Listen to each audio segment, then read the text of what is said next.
Okay, Rosie, you ready? Hello, everybody. Rosie, want to say hi? Rosie's only here because I think she's going to get bored if she is just lying over there by herself. So good morning, everybody. Hello. Last time you saw us, we were road tripping to Toronto with this little bub. And before that, we went to Shawinigan, which is about a 2.5 hour drive from us. And Toronto is a 5.5 hour drive. And so we did Shawinigan over a couple of days as a first trial run. And then Toronto, we did it over about 3 days. Right, Rosie?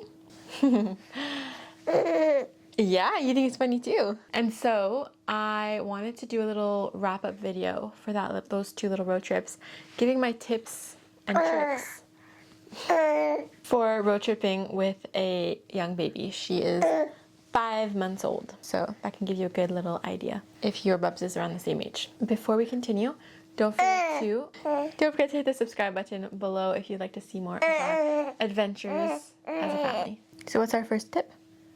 Do you want to tell them? My first tip would be, besides bringing toys and books, and I would like to emphasize books, because books honestly helped us when she started crying. That's what kind of distracted her until we could take an exit and do a pit stop. I will give my top 3 tips.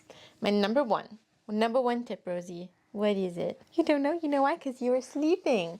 My number 1 tip would be to leave at night at bedtime. So what we did the first night is that we got her all ready for dodo time, did her whole bath routine and everything, and then instead of tucking her into bed, we just put her in the car seat and we started driving.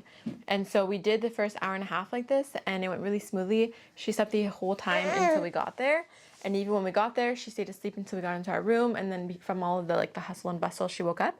But I feel like, knowing now how well she did that first night, we could probably drive longer the next time in the first night while she's sleeping.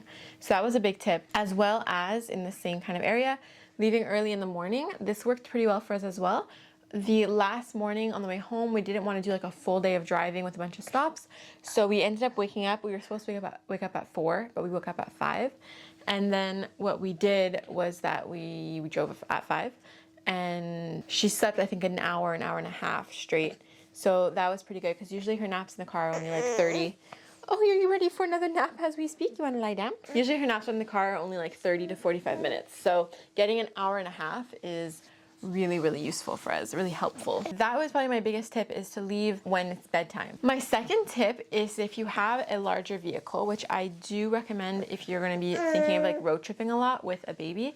We used to have a Prius, and it was very difficult to think of road trips in the Prius, because getting her out of the car seat in and out all the time to and I don't mean just taking the car seat out, but her getting her out to play or to breastfeed and all that, it was just such a hassle. It was so hard just to get her out because the car was so small. Even breastfeeding in the car was really difficult. I highly recommend getting a bigger car in general, but obviously if you're just doing one road trip, you're not going to go buy a whole new car for that. So if you do have a bigger car, we have a Dodge Grand Caravan. What we did is that we put one side of the back seats down, and we kept the other one semi-up. Yeah, so we put one side of the back seats down, and the other one we kept it kind of up, so we could put the stroller there. I will put a video over this so you can know what I'm talking about. And the other one we put down, and we put a mattress in the back. And that was really good, because that way whenever she needed to eat, it was really easy to stop and for us to just go in the back seat area on the mattress, and then she was able to lie down and eat that way, making it a lot more comfortable for her. Obviously never do this while the car is rolling, while you're driving. That's very dangerous. But yeah, that was really useful in terms of breastfeeding, but also just for her to get a break and get some movement in. She could do tummy time.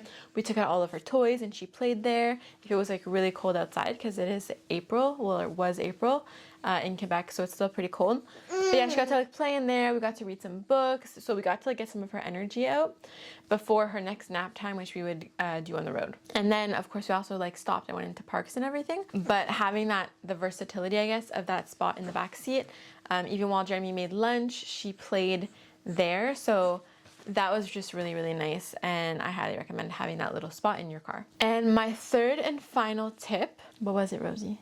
Oh yeah, so my third and final tip would be about the amount of time that you spend in the car per day. So this was something I was really unsure about. I talked to another mom. I've referred to her a few times in my videos now. She's my go-to for advice on parenting. I was really unsure how many hours a day I should do in the car with her. And honestly, I would say the maximum of time I would have a baby in this age in the car for the whole day is 3.5 hours. More than that, I just find it's a lot on them and it's a lot on us and having to stop so much. I would say that if you're thinking 3.5 hours of driving, that 3.5 hours of driving will probably take about 7 hours. Like I would double that amount of time, and that ends up being about how long it takes to get from point A to point B. So if point A to point B is 3.5 hours, it actually takes 7 hours because of all the stops with the baby. And that's kind of like how it ended up working out for us. And I would say ideally, like if you're thinking like the best amount of time to spend in a car with a baby, I would say anywhere from like an hour and a half to 2 hours per day. That way, like I honestly find we're not really tired of the road. She's not tired of the road, and it's just more enjoyment overall. Like none of us are getting fed up.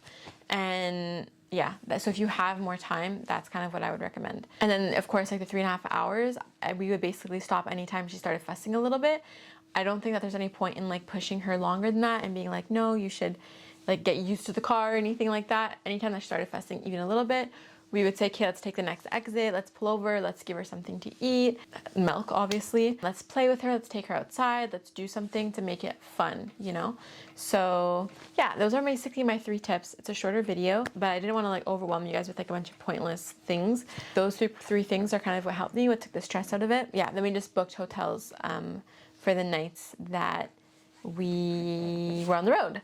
And then this summer, hopefully we're gonna try camping, maybe car camping as well, since we are huge campers. That's like what my whole channel was based on for many years. So car camping we should be trying this summer, and also camping. So of course, if you guys want to see those videos, like I said at the beginning, don't forget to subscribe below. On that note, I will see you next Sunday, hopefully with a more adventurous video again. Hope you guys have a great week. And actually, I will also see you on Thursday, most likely, with a podcast style episode about parenting as well. Right, Rosie? And that's it. We did it, Rosie. High five. Can you do hands? Give me hands. Have a great week, everybody. See you soon.